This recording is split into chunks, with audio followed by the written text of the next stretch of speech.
And what was the reaction early on, kind of fingerprints of the gods type of time? This is pre-internet as well, which is interesting. Yeah, And yet the book sold massively worldwide. it But did. that's Yeah. probably where you first started feeling the resistance. Yes, from it's when I first started noticing that archaeologists respond to my alternative narrative, not actually by deconstructing that narrative, but simply by making statements of authority. Hancock is wrong. 100 years of archaeology has not found any evidence for a lost civilization, therefore his claims are bogus. And then they started to add to that, Hancock is a pseudoscientist or a pseudo-archaeologist. These are labels. First of all, you come from a position of authority and say, we're archaeologists, we know everything. This man is an outsider, he's just a journalist, what does he know? Don't even listen to him. And then secondly, when you find that people are listening to him, you then attach a label to him and say he's a pseudo-archaeologist or a pseudo-scientist, as though I'm pretending to be an archaeologist or a scientist. I don't pretend to be an archaeologist or a scientist. I don't want to be an archaeologist.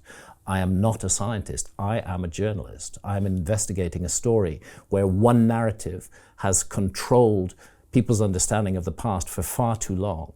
And my purpose is to provide an alternative narrative, and I do so as a journalist. So I object to being called a pseudo-archaeologist or a pseudo-scientist. It's ridiculous to label me with that, but it's a very clever way to dismiss an opponent's work, is to say, oh, he's just a false example of what we really are. And just hope that people will say, oh, he's a pseudoscientist, we'll not investigate this any further. If somebody hears my name for the first time and maybe remotely interested in the ideas that I put out, the very first place they're going to go is Wikipedia. I went there this morning. Yeah, and the Wikipedia page will announce that I'm a promoter of pseudoscientific theories. First line. First line, right up there in the front. And so the purpose of that is to get people who might be interested in my work to switch off right away and not take it further. And it's a deliberate purpose, because Wikipedia pages are generally editable, but my page is not. You can't make edits on my page. There's a team of moderators who closely control the page, and anybody who attempts to edit it, all edits are rejected. The page is locked and controlled by moderators who include archaeologists and friends of archaeologists.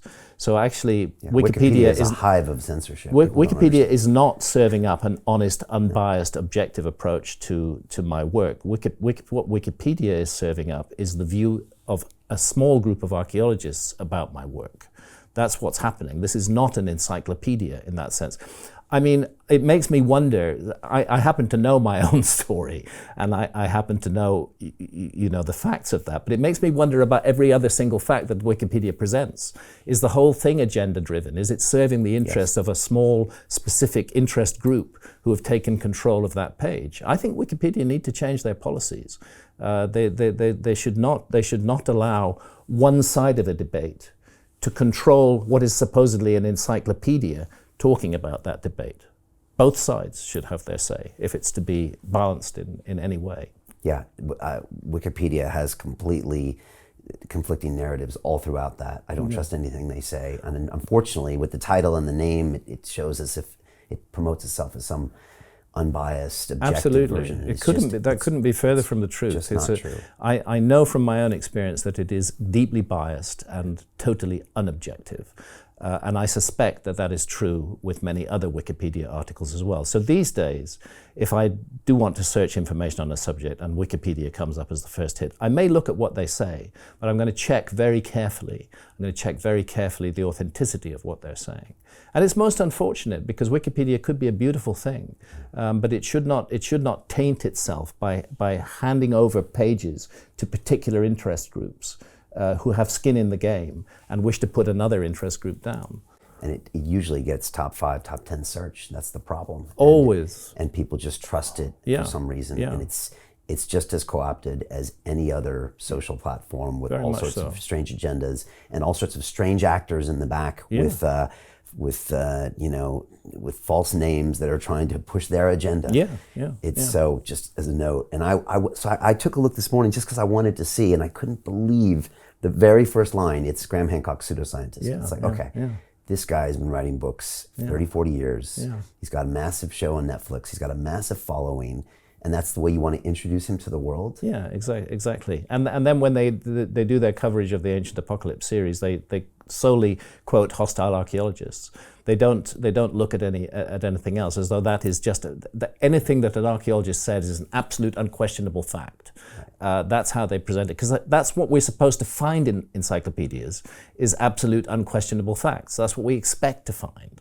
So if Wikipedia produces a page which cites hostile comments from archaeologists, members of the general public are going to think, oh, that's a fact. But it's not a fact. It's an agenda-driven position of a certain group of archaeologists. Hey, do you want to profit from crypto? Then join my DeFi Academy. The Crypto DeFi Academy will help you create generational wealth. But don't take my word for it. Listen to my students. When I first got into crypto, I remember thinking to myself, I need to learn more. Brian Rose, learning crypto, learning DeFi, gotta do it. I am so grateful that I jumped in and did this. I had to break through some limiting beliefs that I can do this, that I can afford this, that I can be in this. It challenges the things that are deeply rooted within us. Joining DeFi Academy has been one of the best decisions I have made on my blockchain journey. This course was a life changer, a game changer, a huge eye-opener, coming from knowing practically nothing at the speed of the learning over 4 weeks was just fantastic. The information you provided in this class was invaluable. I feel far more confident in my next steps. You took complex concepts and made them easier to understand. What's different than so many other ones is it just doesn't tell you what to do. It actually makes you do it. This is for people who are serious about becoming traders. This is the way it should be done. I realized from this learning experience again that it is not about what you learn, but about who you learn it from. The energy was insane. I've never experienced such incredible energy on a live call. Brian Rose, you are a legend, my friend. It's the only thing in the market where you can get all information and learn everything what you need to know. Everything is so clear and so well done, and I'm just forever grateful for this program. It made me feel so much more confident about crypto than I did before. I did not anticipate how passionate I was going to become about it. This course has been like a big learning experience for me, not just in the crypto space, but just an overall balance of life. What I've learned is, how to take ownership, of my life in a way that I really hadn't before. Yeah, you can't put a price on that, really. I would recommend it to anybody, top notch. Excellence does not come cheap. So if you want excellence, you got to pay for it, but it's so worth it. Pull the trigger. That's what this course is about. You're not going to regret it, really. It's amazing. Thank you, Brian and team. So what are you waiting for? Crypto is happening now. Click the link below, submit your application, and let me mentor you on how to create generational wealth and build the decentralized financial infrastructure of the future.